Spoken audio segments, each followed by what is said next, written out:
Welcome back to breaking coverage of President Trump's second pick to the Supreme Court, federal D.C. Circuit Court Judge Brett Kavanaugh.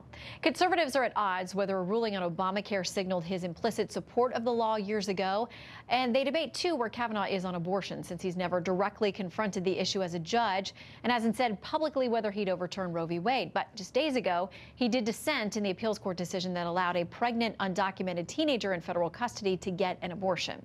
Let's talk about it all with Tony Perkins. He's here to weigh in. He is the president of the Family Research Council. Good to have you tonight. Shannon, good to be here. All right. First of all, your gut reaction to this pick. I'm actually a little surprised. I thought the president would want a bigger fight. I think this is a safe pick for the president. You know, any one of the 25 on the list would have been good. We trust this president, especially when it comes to the court. His team has done an outstanding job from the Supreme Court all the way down in picking constitutionalists, those who will abide by the Constitution and not use the judicial bench as a workbench for social policies that they craft in the shadows of the Constitution. So I think it's good. I actually thought that we'd have a bigger fight. I thought he would go a little stronger with maybe with Barrett or Hardiman, but I think it's a solid pick. You want to talk about a fight? That one would have gone. Well, they would clear the benches. It would clear the benches, yeah. And that's the kind of the president we have. He likes to rumble. That stuff. So. All right, let me ask you. I want to give you a chance to answer a critic who said basically you've made a deal with the devil, is the way that they put it, so you can get these kinds of court picks. Eugene Scott, writing the Washington Post, says many like Perkins, who have been accused of turning a blind eye to Trump's character issues, alleged extramarital affairs, sympathizing with self-proclaimed white supremacists, and habitual deceptiveness, are pointing to the chance to drastically reshape the courts as an affirmation that their political calculation was overall in the best interest of expanding Christian values. How do you respond? Well, the choice I had was between Hillary Clinton and Donald Trump, and I can assure you that we would not be having a discussion about a constitutionalist if Hillary Clinton were in the Oval Office.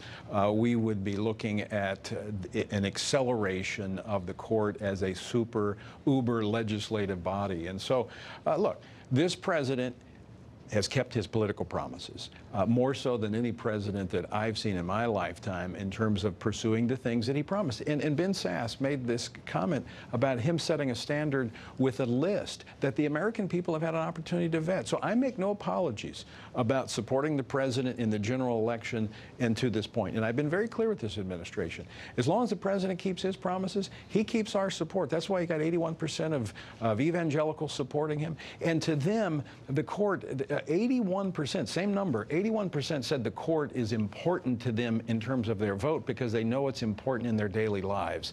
And that's only increasing with an activist court. Hopefully, we can get the court back in alignment with the Constitution. All right, I want to ask you, because of course religious liberty is one of the issues that you all are very worried about, and there's an anonymous piece that was written in the Federalist that is entitled this: Potential Supreme Court nominee Brett Kavanaugh has a troubling record on religious liberty. They say this: the problem is that his vote is often littered with doctrinal time bombs that will do damage in years to come. This is cold comfort for the millions of Americans for whom religious liberty is not only the defining freedom of their existence, but also the one they feel is most under threat. Based on the evidence I've seen, according to the writer there, in his jurisprudence, Kavanaugh poses too big of a risk of disappointing on religious freedom to be placed on the nation's highest courts. You know, I actually think when you look at his record on religious liberty, it's strong. First Amendment decisions are good. I think what he does a little bit is he is positioning his opinions to speak to the Supreme Court, which is why he has been quoted so many times at the Supreme Court level. Persuasive. And it is. So it's a different way. Probably not my preference, but that's how he operates, and he's been successful with it. But he still operates within the confines of the Constitution. But he's looking, you know, a couple moves down the road. So I think he's solid on religious liberty. I think he's solid on the life issue. I think he is, you know, I think he is an originalist, and that's all we're asking for. We're not asking for an activist on the conservative side of the ledger. We're looking for someone who will stick to the Constitution. I actually think the Constitution is a good document. It still works. We just need judges who will interpret accordingly. Well, a lot of those folks out there on the steps of the Supreme Court tonight, probably not big fans. Don't see the Constitution the same way. Anyway, for now, you're happy with these picks, so we'll follow it and see what happens. Tony Perkins, thank you for coming in. Shannon, good to be with you.